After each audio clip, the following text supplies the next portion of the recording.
Where's the chat? Okay. So in the terms of the environment, why is it important to ensure that learning materials are culturally relevant? When evaluating materials for diversity, what should you consider? Reply to two peers.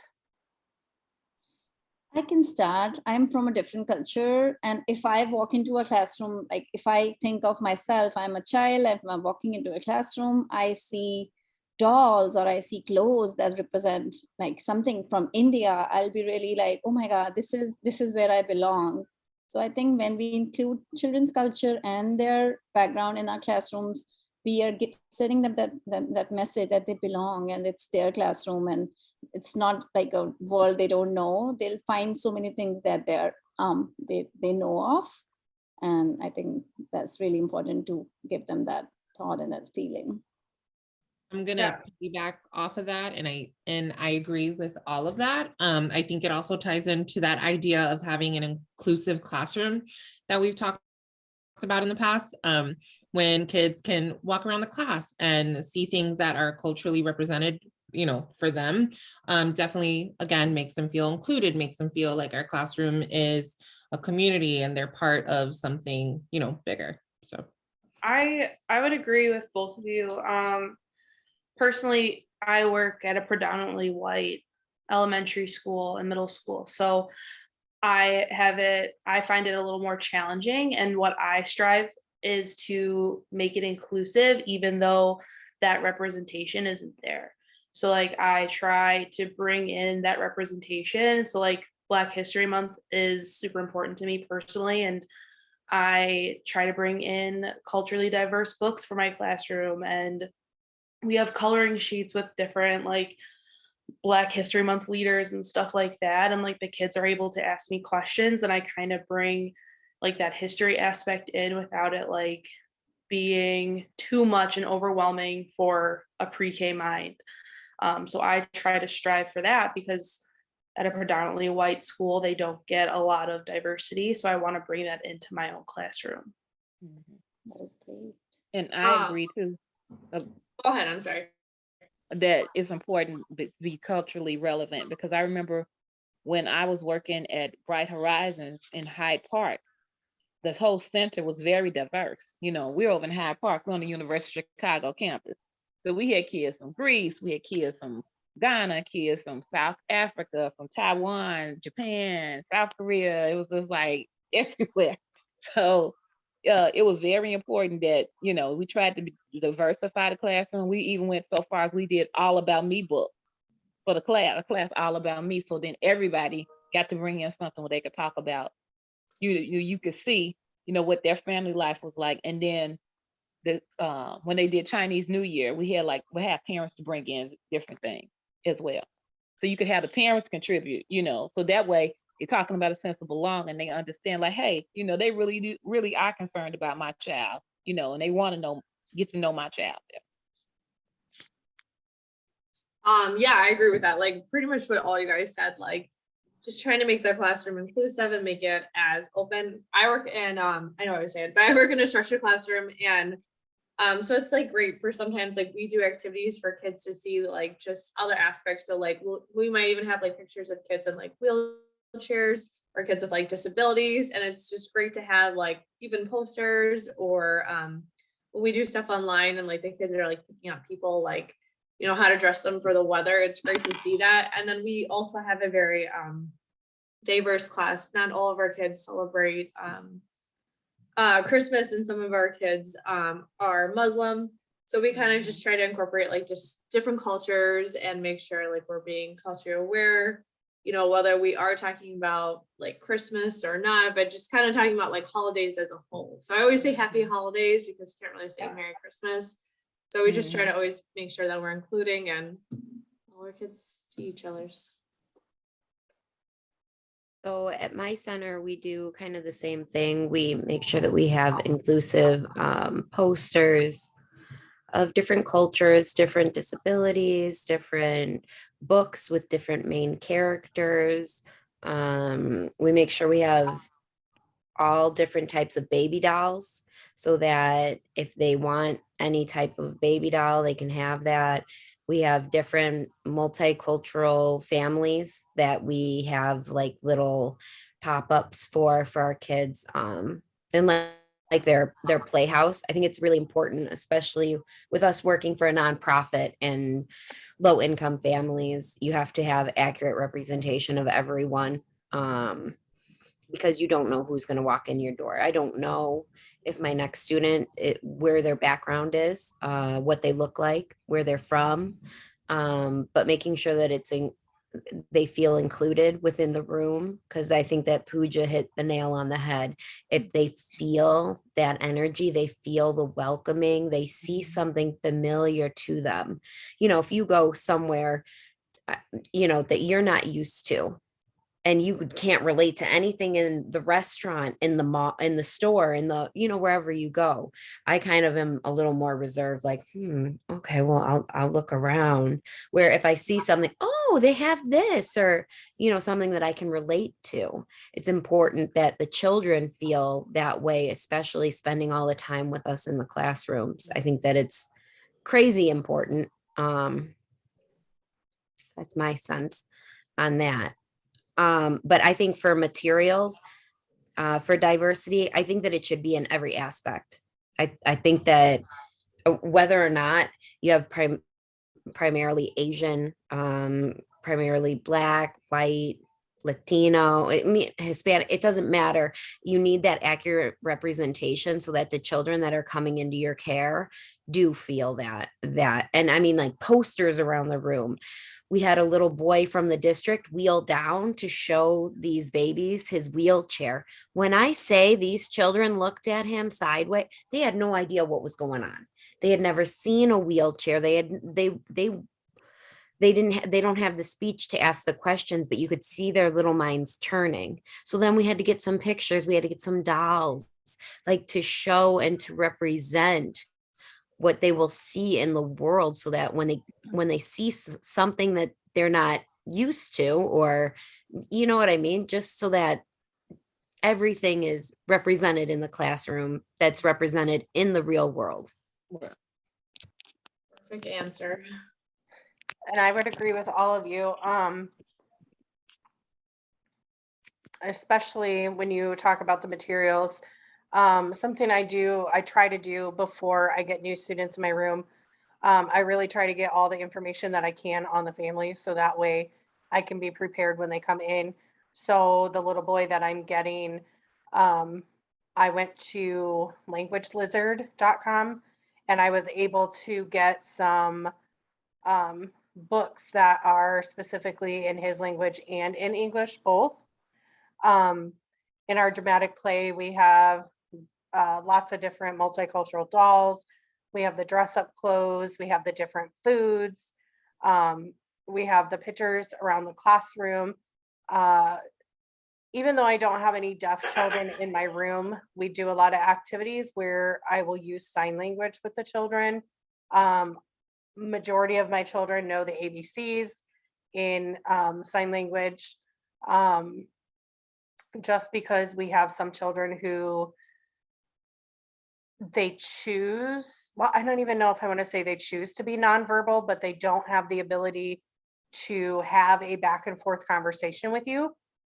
They can respond to you enough to repeat what you're saying, but as far as having that comprehension of back and forth conversation, they at this point are not able to do so. So we use a lot of sign language. I also create a lot of visual books in the classroom that just show, we have a spot in the classroom where our schedule is, but I have specific different schedules that follow that same schedule for specific children that make it a little bit easier, like a flip chart or a flip book. And I think too, before COVID hit, it was very important to allow the families to come in and even be a part of the classroom as well. Because before I moved into pre-K, I had a little boy whose family was from Poland, and his dad used to come in and he would read to the kids, or he would bring in artifacts from Poland when they would go on vacation. And then he came in and did a cooking activity and taught them how to make, gosh, I can't even think what they're called now. What? Pierogies, there we go. Pierogies. And at first, when I looked at it, because I'm really weird about trying new things, they were really good. Oh, yeah. And then when they went on vacation, they brought back a bunch of candy that one of his family members makes in a factory up there. And it was just really cool for them to get that experience and get that hands-on stuff. So I too would definitely evaluate all the materials in the classroom and just make sure it's open for everybody. And the last thing is, right now I have a lot of families that have two moms or two dads. And I have a lot of children that are either being raised by a single mom or a single dad or a grandparent. So I make sure that I have those pictures represented in our classroom as well. And then imagine your physical classroom space. Using the criteria from chapter 5 of the course text, assess your classroom and develop a plan of action detailing the changes you would make to meet the criteria.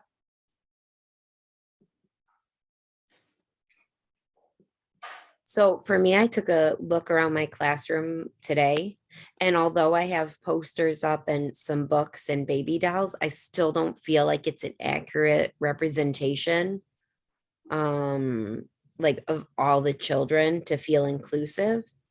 So I know that it's not quite my physical classroom, but I really want to, I have checkpoints due this week.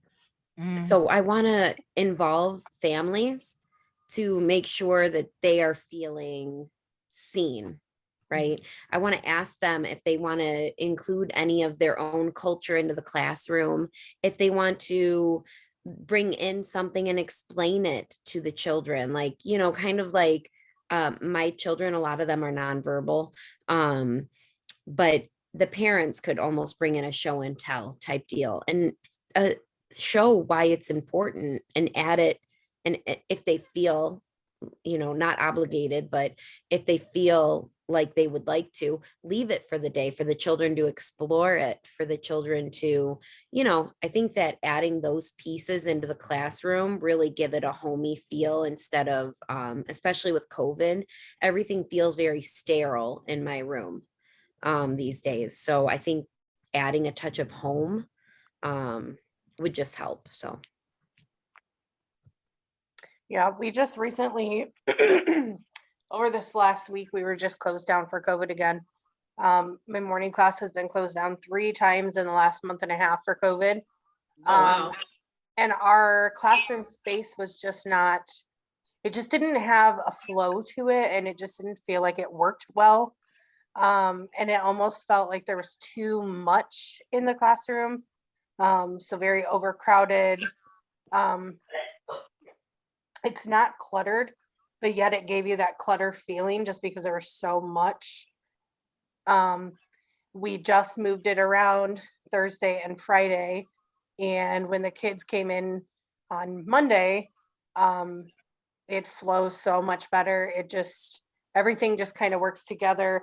And it would, no matter what type of child, if I had a child that started tomorrow in a wheelchair, they would easily be able to get around through the classroom because everything is open, it's warm, it's inviting.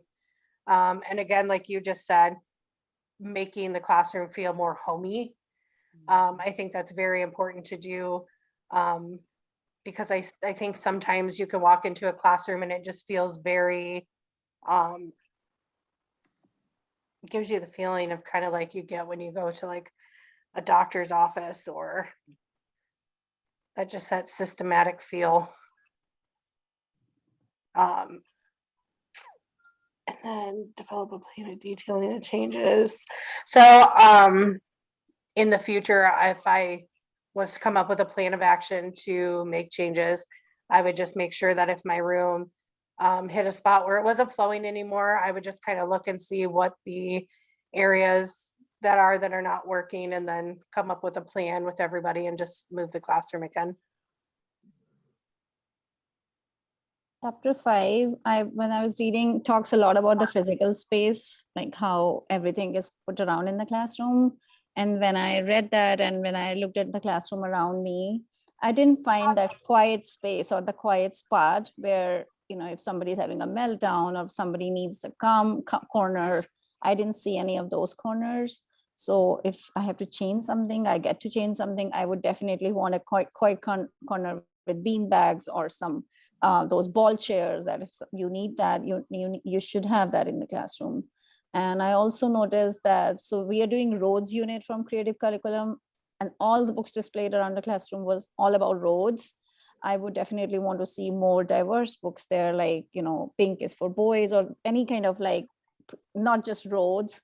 It's children in their choice time, they're reading books. So it should not be just about the curriculum the unit we are doing. They should have access to all different kind of books all through the year. So that is something I definitely want to add, more diverse books to the classroom. Yeah, I think you guys all made really good points, like just having, comfortable areas, having books, kids to be able to see themselves. I liked all the points that you guys made. Kind of feel like I agree with a lot of that too. And I guess just to add on, like, I just feel like making the classroom like an environment where kids feel comfortable, and like you guys were saying, and like Crystal was saying, like children see themselves, they're gonna feel, and like you were saying too, sorry, they're gonna feel more connected, and they're gonna want to come, and they're just gonna feel more, I feel like, comfortable and more able to express themselves, and I feel like actually grow and get an education out of that. Yeah, I agree as well. For my classroom, I think that it would be, since, I'm in a low income African American neighborhood. So definitely trying to put just even more things to be representative of what the kids see in our neighborhood. The people who look like them. We have books, but a lot of the stuff we have in our room doesn't necessarily represent the culture. The dolls, yes, but as far as like pictures and some of the other materials, no, they don't. So definitely I would add, try to work on finding like more pictures where kids can see, African American families, big, small, moms, dads, whoever it is that's in the family. Because I know that some of those kids in my classroom do come from families that are not, quote unquote, what they used to call a nuclear family. It's not always a mom and a dad. So yeah. And even with the space, I would as far as with materials in my room, I would try to find more like get more the paper that's more of the skin tone, because a lot of kids, and with African Americans, it's like we're so many different shades. It's like we go from the lightest to the darkest. So I would try to do, have more pictures, even so that they could see that. And just more toys that we also add more toys that would be more interesting to the kids in the classroom as well. And like Tessa said, rearrange some areas. So I try to like switch out toys every so often, just so they won't get bored with what's going on with the toys that are in the classroom. You guys all made really great points. I agree with all of it. I feel like there's not really much more for me to add. However, I want to touch on the making it feel like a homey kind of vibe, because, at least for me, I work with preschoolers. So in the beginning of the year, a lot of these little kiddos, they're going to school for the first time. It's a scary place. It's, you're hanging out with teachers that you've never met, you've never seen in your life, and like they drop you off and they're like, all right, see you later. So like you definitely want to make sure that the space is inviting, it's welcoming, it feels like a little bit like home. I also like, Tessa, how you said your room is very like open. I love open spaces. I'm not a fan of clutter. But you also want your classroom to, have light and have color and things like that, not be so sterile. So that's kind of my take on all of that. Yeah, I think personally, because I'm a teacher's aide in my classroom, among 1,000 other things that I do, so it's a little hard to like come across like this question because I wouldn't be able to physically change anything in our classroom without overstepping. Obviously, because I do have like the teacher that's in our room, he is a first year teacher, so this is his first year ever teaching. And it's interesting to see like what his ideas are and like what works with the class and what doesn't. And I think like the biggest things that I personally would want to change is our calm down corner is like a great little space that like we made, but it's a corner of the room and it's got a carpet and a chair and some fidget toys. That's it. And like obviously he's working on like a budget and stuff like that, and he's very new to the game. So like I feel like I'd want to make that like a little more comfortable, like we just said. Like I'd like to add like maybe like a pillow or two, or like maybe more than just like this one circular carpet in this square area. And then I personally would add more posters on the wall. I think we have in my room maybe one poster. Like granted, like we do have a whiteboard and we have a bulletin board, so that always has like stuff up on it, and we have a whiteboard on the back wall. But other than that, like we have a lot of space, and I think there's about one poster, and he hung the Chicago flag up because apparently that's very big to him for whatever reason. And that's about it. And I think those are the two like real things that I would like change and like make more inviting and like make the classroom better. Other than that, like our layout is pretty okay. Like for being the smallest classroom in the school, like it's the layout is as best as it's gonna get. But yeah, I think that those are like the really two main things that I would like fix. Like if I could, I think those would be the first things. Like obviously there's more stuff that you can fix after that, but like those would be the main two things that I would fix. I was thinking, what do you guys think about hanging mirrors? Like at the kids' eye levels so that they could see themselves more literally. One of my coworkers has a mirror in her calm down corner, and then it has like a list of emotions with like pictures, so the kids can kind of like see what their emotion is and how it's contorting their face. They like it. Like we have like little kid bathrooms in a lot of the rooms, and they have like the mirrors in there so Yeah. they can see themselves, and they Yeah, like me it. too, but that's the only place that they really have. I brought Yeah. in a little mirror for the hand washing station we have in the physical classroom. And then there's one mirror in the bathroom, but I was thinking like, okay, posters, this and that, more things at home. But then I'm like, I don't have any mirrors really in my room for them to like walk around and make silly faces at themselves or to look at themselves really. So Yeah. I think I'm We actually don't have mirrors in our bathroom, now that I just think about it. Because we share a bathroom between both classrooms and it has 2 toilets in it and 2 sinks. However, we have to have a mirror in our dramatic play area, so we have a large mirror there. And it has the children's pictures around it with affirmations, like, I am smart, I am brave. But also we have those affirmations inside of, we call our calm down areas called the safe place, because we use conscious discipline. And what I have in there, I think I got them from Lakeshore. They look like a magnifying glass, and it's a mirror on one side, and on the flip side is an emotion. And Yeah, so that's the kid- Lakeshore. Yep, Yeah, so the kids can see the emotion and make it.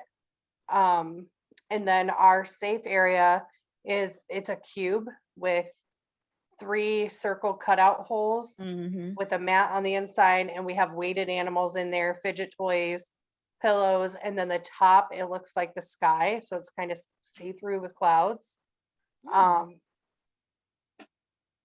I wanted one that had like a drape that could go over it with some lighting in there to kind of change the lighting, because sometimes I know that kind of helps with somebody if they're upset or behavioral issues and whatnot, but that's the only place I have a mirror. So cool. We do kind of same thing. Like they have a calm down area, like cushion stuff, fidgets, and then we have like on the board like the different emotions. So like red zone is angry, blue zone is sad, yellow zone is excited, and green is happy and like ready to work. And then also, do you guys know that it starts at 6, doesn't it, for the We don't have class today. verbal? Should we? Right. Because it's 6:14. We don't have We don't have class today. this week. We don't have the guest speaker. No, he No, sent next week. email. Oh, Yes, I it's saw week that, but I thought, 5. okay, I thought he was just saying that we don't have the guest speaker in general. Mm-mm, I no, No. it's week think Sorry, that's- go ahead, guys, keep talking. I thought the exact same thing. Sorry. All right, I saw that, but I thought he meant that we didn't have, I thought he meant that we just didn't have class. We still have the guest speaker. Okay, I thought the same thing, honestly. yeah, And then I looked at my calendar because he like sent out all of the, he does, yeah, because I Early? was looking for it, yeah. and I looked at the calendar and it said, you have nothing on the calendar today. And I said, oh, okay. Okay, well, thank you. Here, I was Did like, we oh, we already answer all the have- questions? Yeah, We right? did. Are you guys ready for me to stop the recording? Yeah.